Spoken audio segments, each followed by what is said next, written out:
Pero también debemos tener en cuenta que desde la casa se debe tener el principio de la autoridad y el reconocimiento a esa autoridad delegada que Dios le ha dado a cada padre de familia. Y cada esposa debe reconocer la autoridad delegada que Dios le ha dado en cabeza de su esposo. Y entonces dice la Escritura: someteos unos a otros en el temor de Dios. Y todos sumisos los unos a los otros. Las casadas estén sujetas a sus propios maridos como al Señor, porque el marido es cabeza de la mujer, así como Cristo es cabeza de la iglesia. Pero existe en esa relación entre esposos mucha alteración a las normas, mucha desobediencia. Y entonces, en muchas familias, quien gobierna y quien manda no es él, sino que es ella. Y algunos dicen: no, en mi casa mando yo, pero cuando no está mi esposa. Porque ella es quien ha usurpado la autoridad, y entonces se han invertido los papeles. Hoy existe lo que se llama la liberación femenina, y en este tiempo, no solo del modernismo, sino del posmodernismo, se ha dado eso de una manera muy acentuada, la liberación femenina. Y hoy por hoy hay mucho surgimiento en lo social por parte de las mujeres. Hasta hace unos años estaban marginadas aún del derecho de votar. Por ahí como del 48 en adelante, 58, es que se le dio la facultad a la mujer para que pudiera votar también y decidir en las elecciones, tanto presidenciales como del Senado, porque en ese tiempo no existía la elección para los gobernadores ni para los alcaldes, que eran nombrados. Los gobernadores los nombraba el presidente y a los alcaldes los nombraba el gobernador. De ahí para acá, la mujer ha venido teniendo un surgimiento. La mujer ha venido teniendo un surgimiento especial. No pasen avisos ahora, por favor.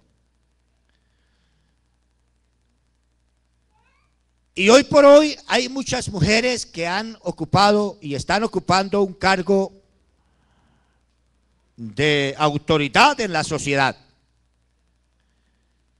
Hay mujeres concejales, hay mujeres que son alcaldes, hay mujeres que son gobernadoras, hay mujeres que son de las asambleas departamentales, hay mujeres que son del Senado de la República, hay mujeres que son presidentas de países, y han tomado un desarrollo en la sociedad bien interesante.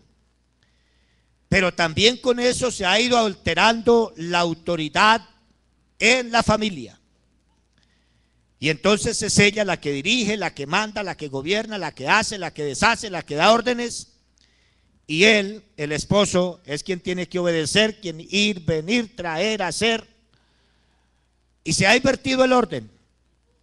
Pero nosotros los cristianos, los hijos de Dios, seguimos creyendo en los principios que nos enseña la palabra de Dios, y uno de ellos es la obediencia.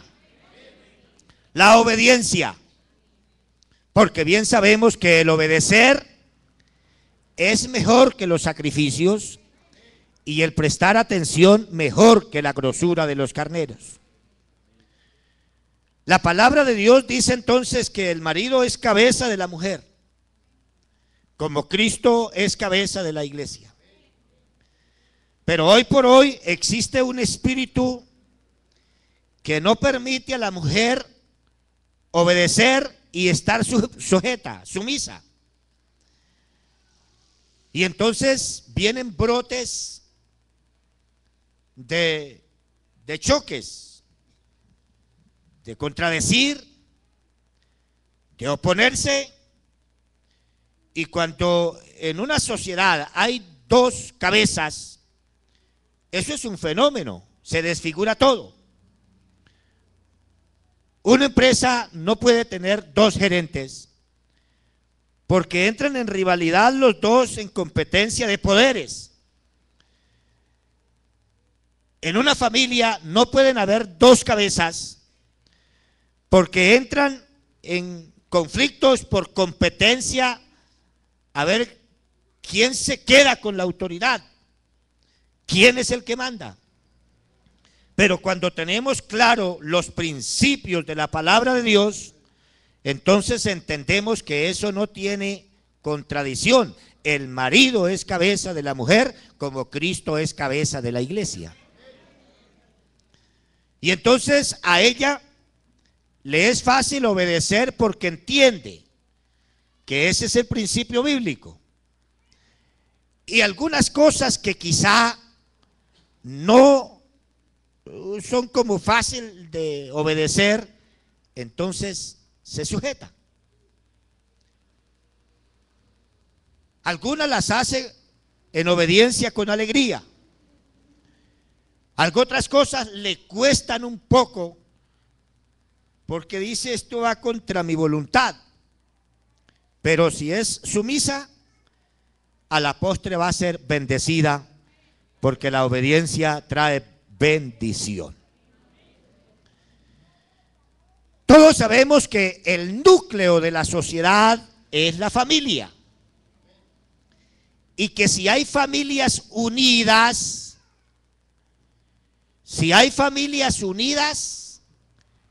hay una sociedad también unida. Si en familia se respetan los principios, los valores, eso se va a compartir con la familia de enseguida, con la otra, y entonces hay respeto. Y si hay respeto entre las familias, hay respeto en la sociedad. Porque se quiere obedecer a lo que dice la Escritura. Cuando no existe eso, no hay respeto entonces, y no hay obediencia, no hay sujeción. Pero lo que la Biblia dice es, sométase toda persona. Todos aquí somos personas, valiosos, con valores, con principios. Claro, también tenemos defectos, pero tenemos virtudes también. Y no debemos mirar tanto los defectos, sino mirar y exaltar los valores y las virtudes en la vida de las personas. Todos conocemos un pavo real, ¿verdad? Cómo marcha de bonito y las plumas hacen como visos con el sol. Pero si nos detenemos a mirarle las patas sí son feas, ¿sí o no? Entonces, no le miremos las patas al pavo. No nos detengamos a mirarle las patas al pavo. Miremosle las plumas que son bonitas. Y por eso es que nosotros debemos elogiar todo lo bueno, todo lo puro, todo lo amable, todo lo que tiene buen nombre. Si hay virtud alguna, eso es lo que debemos pensar y elogiar. Y eso es lo que debemos resaltar. No debemos estar resaltando los errores, las faltas, las deficiencias y tantas otras cosas. No, porque se invierte el orden. No nos detengamos entonces tanto a mirarle las patas al pavo, sino miremosle las plumas que son bonitas. ¿Cuántos damos gloria a Dios? A su nombre. A su nombre. Hermanos, Dios quiere que permanezcamos en obediencia, pero el diablo quiere desestabilizar y que no haya obediencia, que haya caos. Todo empezó un desorden tremendo desde cuando Adán desobedeció. Ahí comenzó el desorden. Dios le dio a Abraham el gobierno de la tierra, pero Adán no lo supo aprovechar, no lo supo conservar. Y desde ahí se entró en un tremendo desorden. Y entonces comenzó el fracaso, comenzaron las consecuencias. Y uno mira en la Biblia y cada desobediencia trae sus consecuencias. ¿Cuáles fueron las consecuencias de la desobediencia de Adán? A la mujer le dijo: se te aumentarán los dolores en tus preñeces. Y si le dijo se aumentarán, pues da la idea de que hayan podido tener algún hijo ahí en el paraíso. Se te aumentarán los dolores en tus preñeces, aumento al dolor. A él le dijo, ¿qué le dijo Adán? Con el sudor de tu frente ganarás el pan hasta que vuelvas a la tierra. Espinos y cardos te producirá la tierra.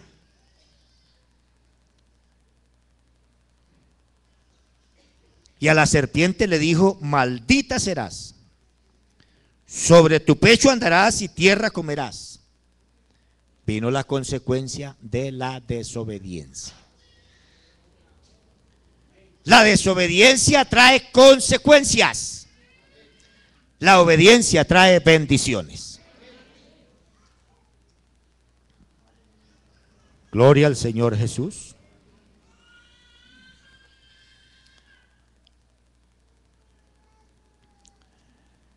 Les dije que le iba a hablar un poquitico respecto a Can y la consecuencia. Miremos lo que dice la palabra de Dios en Génesis capítulo 9. Génesis capítulo 9, verso número 20.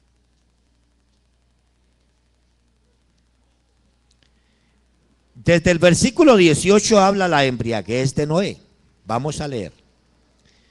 Y los hijos de Noé que salieron del arca fueron Sem, Can y Jafet.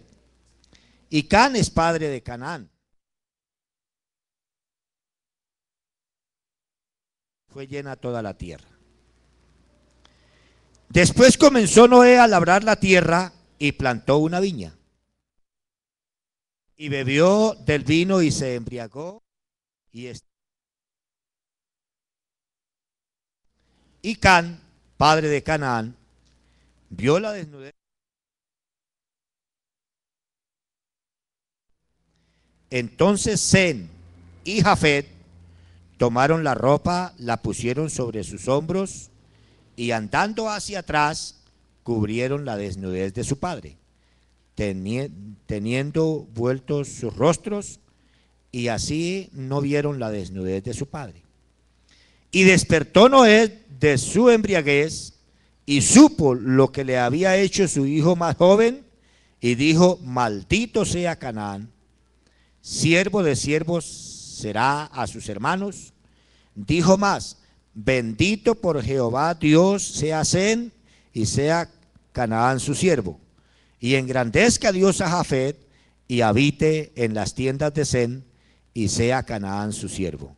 Y vivió Noé después del diluvio 350 años y fueron todos los días de Noé 950 años y murió. Aquí se ve la obediencia y la desobediencia. Y se ve la consecuencia de la desobediencia y se ve la bendición de la obediencia. Can se burló de su padre y tal vez hasta con risa se fue a contarle a los hermanos. Y mire la consecuencia. Por eso la palabra de Dios es muy clara en decir: honra a tu padre y a tu madre, porque es el primer mandamiento con promesa, para que te vaya bien y seas de larga vida sobre la tierra que Jehová tu Dios te da. Y en Efesios también dice, capítulo 6, verso 1: hijos, obedeced en el Señor a vuestros padres, porque esto es justo delante de Dios, para que te vaya bien y seas de larga vida. Después de Dios, los padres. Honra a tu padre y a tu madre. Pero este hombre, Can, no tuvo en cuenta que era su padre para guardar su dignidad, sino que él se burló de él, y cuando despertó Noé, lo maldijo. En cambio, los otros que eran obedientes, ¿qué hicieron? Cogieron la túnica y se fueron hacia atrás y la pusieron para cubrir su cuerpo, la pusieron para cubrirlo completamente, y no vieron su desnudez, y entonces recibieron fue bendición de parte de Dios. Nosotros, los padres de familia, tenemos una responsabilidad muy grande para enseñar a nuestros hijos, para darles primero un ejemplo, luego enseñarles la palabra, orar por ellos para que el Señor los guarde y los mantenga en el camino del Señor. Porque si son obedientes a los padres, son obedientes en la casa, son obedientes al Señor. Una alabanza al Señor. Ahí se ve el fruto de la obediencia. Vamos a mirar otro ejemplo que encontramos en Levítico 10. En Levítico 10 nos habla entonces de Nadab y Abiud. Levíticos capítulo 10.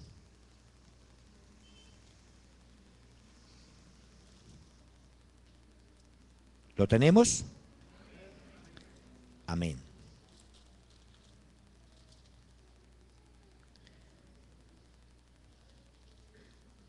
Nadab y Abiud, hijos de Aarón, tomaron cada uno su incensario y pusieron en ellos fuego, sobre el cual pusieron incienso, y ofrecieron delante de Jehová fuego extraño que él nunca les mandó.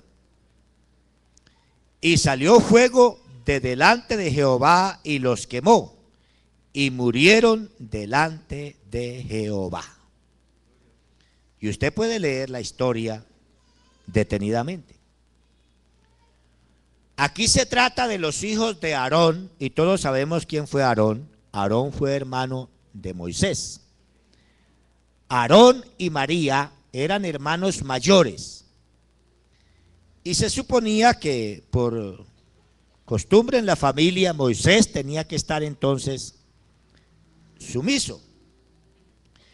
Pero Dios lo escogió para ser siervo de él, y entonces la autoridad que Dios le dio lo hizo tomar un lugar más alto, una posición de altura, y María y Aarón debían ahora estar sujetos, por lo menos en algunas cosas que por causa de la autoridad él ahora tenía que decir.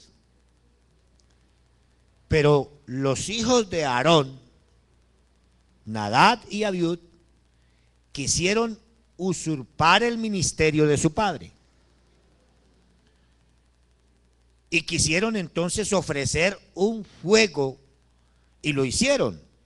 Cogieron su incensario y hicieron lo que Dios no les mandó. ¿Y qué pasó?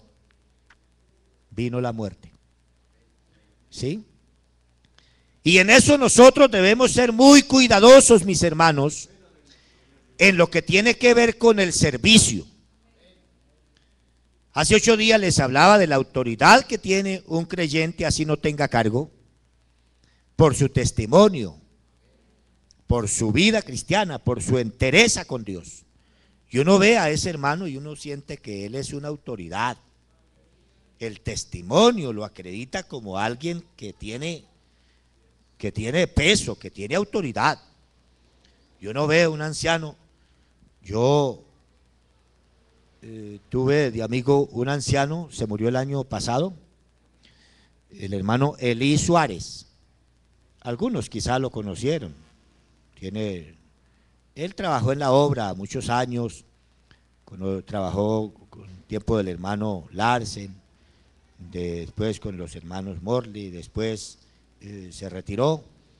Y los hijos, la mayoría son pastores, el hermano Rafael, el hermano Alfonso Suárez, fue pastor ahí en San Cristóbal Sur.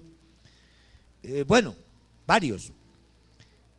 Ese hombre empezaba a hablar y en lo personal yo sentía una alegría y como una fortaleza.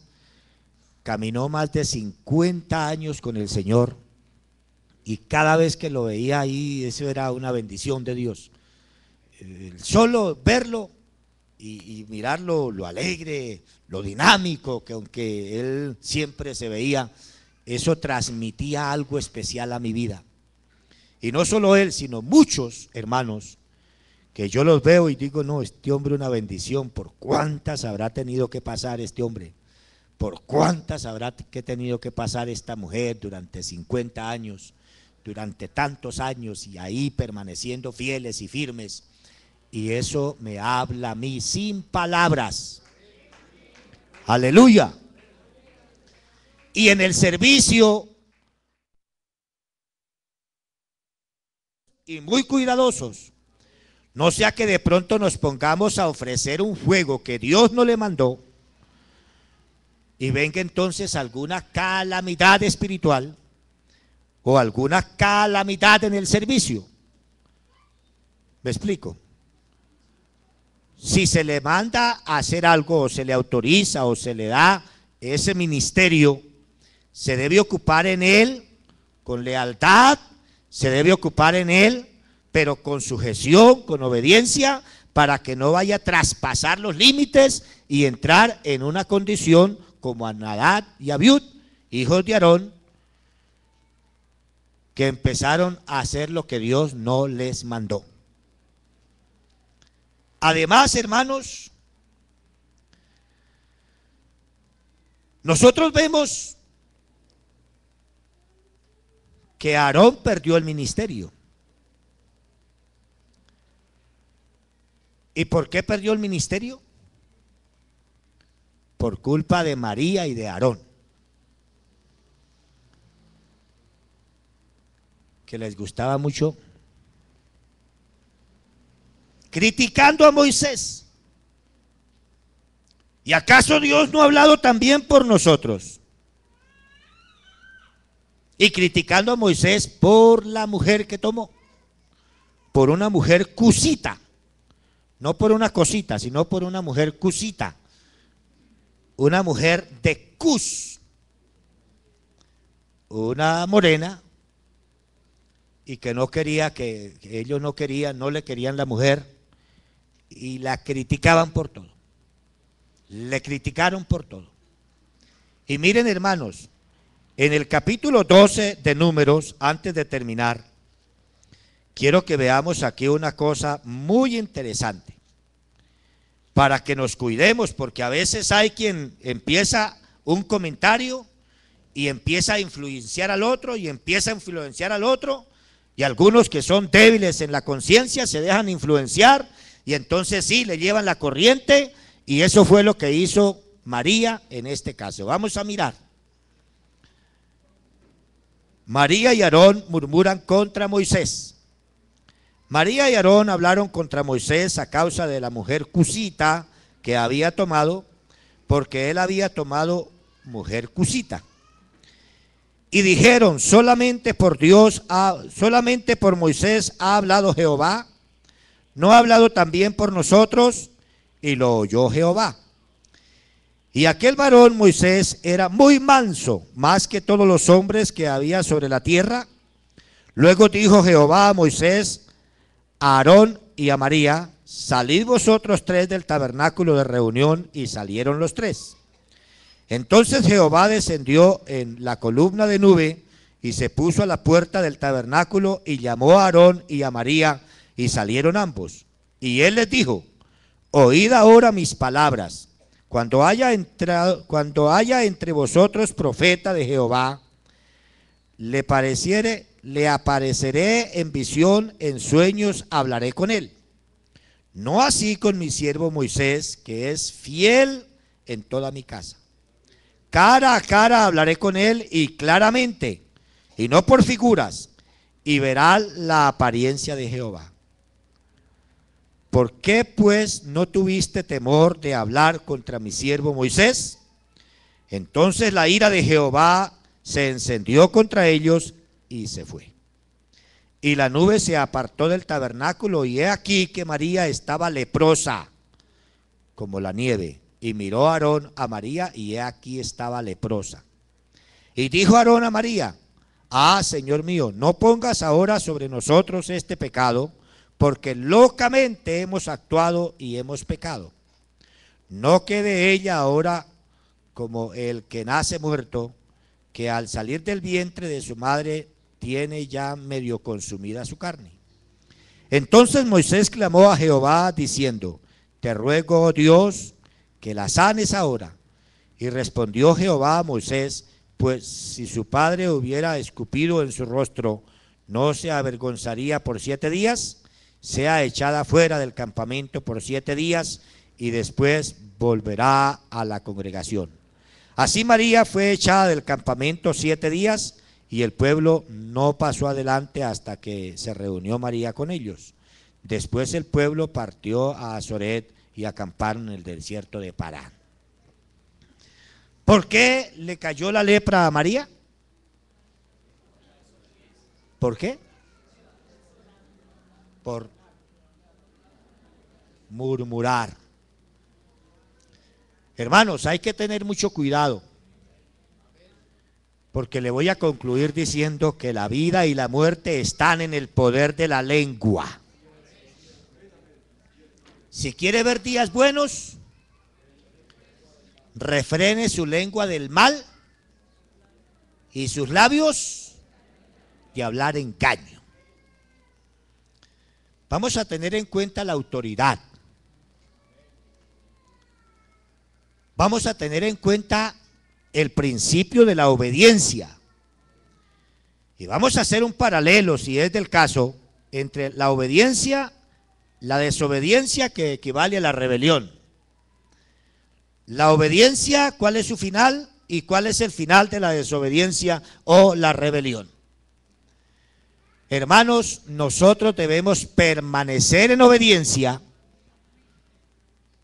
hasta el final, reconociendo la autoridad. La iglesia local tiene una autoridad que está en cabeza del pastor con la junta local. Pero también tiene algunos departamentos, se llaman aquí, el manual los llama comités, que tienen unas funciones, que tienen un trabajo, que tienen una labor. A las Dorcas les dice que las mujeres, que las ancianas enseñen a las mujeres jóvenes a amar a sus maridos, a ser castas, cuidadosas de su casa, buenas, sujetas a su marido, para que haya entonces bendición. Y en eso hay un trabajo muy grande, que las hermanas enseñen a los que están recién casados, que les dé instrucciones, que les enseñen, que los orienten y que vayan aconsejando para bendición. A los jóvenes, esto te encargo, ninguno tenga en poco su juventud, sino sé ejemplo a los creyentes en palabra, conducta, espíritu, amor, fe y pureza. Y en eso hay todo un ministerio para desarrollar. A las Dorcas les falta tiempo para ayudar en la vida familiar, en la consejería, en la orientación, hasta de cómo es la manera de bañar un niño cuando nace. Cuando la mujer es primeriza, no sabe y le dan nervios en ocasiones, y nos pasó a nosotros, entre los dos, y sentíamos temor que de pronto se nos cayera en la tina y se ahogara, porque uno no sabe. En cambio, las que saben, cogen el niño con una mano, con la otra le echan agua, y eso es rapidito, que no se demora naditica, ¿sí o no? En eso hay un ministerio, y eso es lo que dice la Escritura, ocúpese en eso.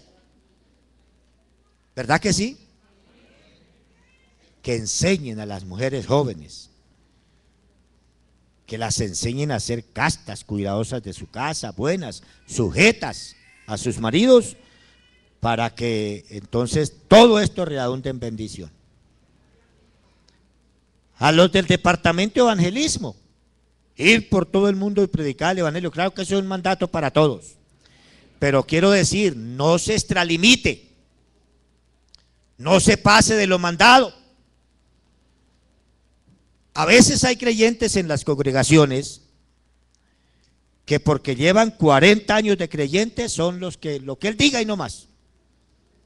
Y entonces se ha vuelto refunfuñón, se ha vuelto como hasta irrespetuoso para hablar y qué sé yo. O pasa en los departamentos, y el pastor lo sabe, que en ocasiones cuando un creyente lleva años en el cargo, entonces se cree como que es indispensable. Y hermanos, les voy a decir algo que todos sabemos. Aquí todos nosotros somos necesarios. Necesario el niño, necesario el anciano, necesaria la hermana, necesario el hermano, necesaria la señorita, necesario el joven, necesario todos somos necesarios.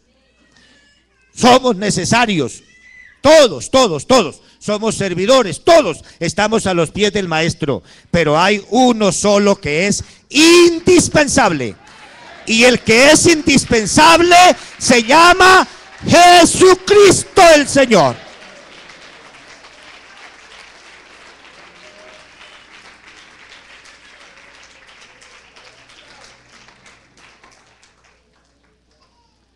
Todos somos necesarios, mas ninguno indispensable. Indispensable el Señor Jesucristo en nuestra vida. Indispensable el Señor Jesucristo en la iglesia. Indispensable el Señor Jesucristo aquí. Indispensable Él. Él es el único indispensable. Yo no soy indispensable aquí. Indispensable es Jesucristo el Señor. Perdónenme mis diáconos, pero ninguno de ellos es indispensable. Perdónenme ministros de alabanza, pero ninguno de ustedes es indispensable. Perdónenme por favor, caballeros, todos. Pero ninguno en el comité de caballeros es indispensable. Ninguno en el comité de misiones es indispensable. Ninguno en el comité de obras sociales es indispensable. Todos somos necesarios, todos. Ninguno en el departamento de los niños es indispensable. Ninguno. Ninguno en el departamento de los sugieres o de tecnología. Ninguno en el departamento de estadística. Ninguno. Ninguno en el departamento de locativas es indispensable. Ninguno, por favor, entendamos eso. Para que reconozcamos la autoridad y para que estemos sumisos.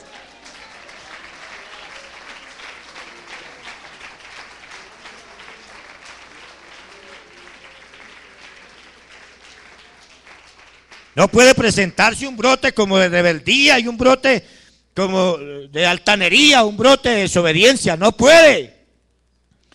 No, señor, no hay lugar.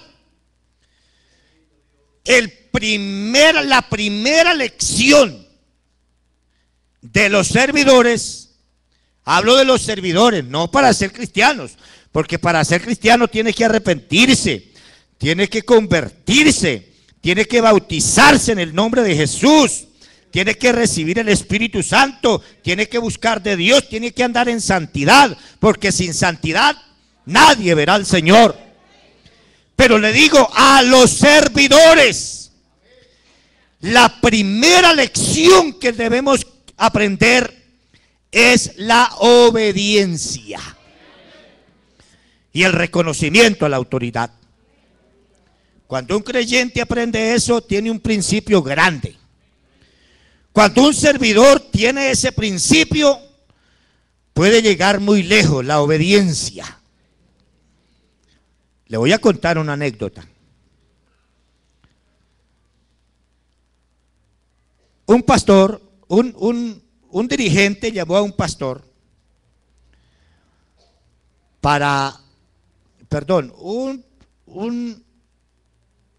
un pastor llamó a un creyente para que fuera porque lo iban a mandar a la obra. Y entonces llegó el pastor a su oficina como a las 6 de la mañana, 6:05, y lo tenía citado a las 7. Y él se puso a orar ahí, y a quien había citado, llegaron las 8 y no lo atendía, 8:30 y nada. Y entonces bajó uno de los sugieres para saludarlo y decirle bienvenido, mire, tómese un tinto. Y entonces le dijo, ¿cómo está? No, bien, esperando que me llamen porque me citaron a las 6 y aquí a las 8. Y no, pero es posible que le toque demorarse otro poquito. Y él dice, no interesa.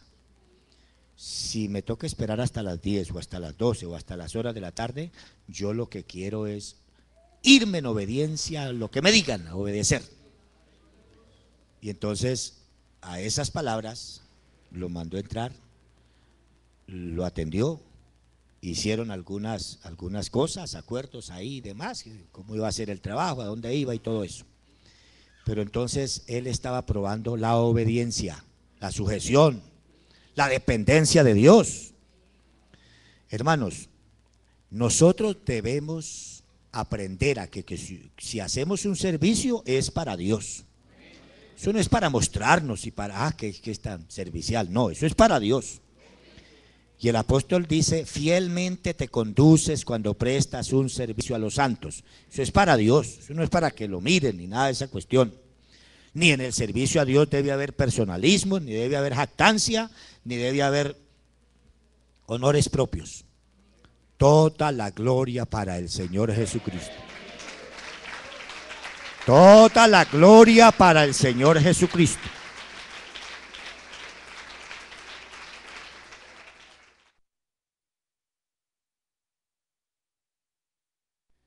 Hemos de estar claros que con cargo o sin cargo se le sirve al Señor.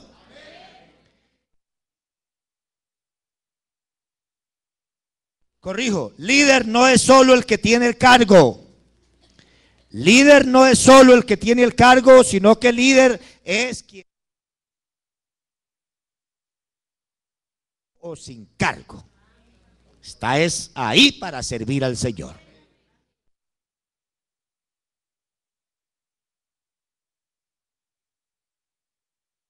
Principio de la obediencia, porque el obedecer es mejor que los sacrificios y el prestar atención mejor que la grosura de los carneros.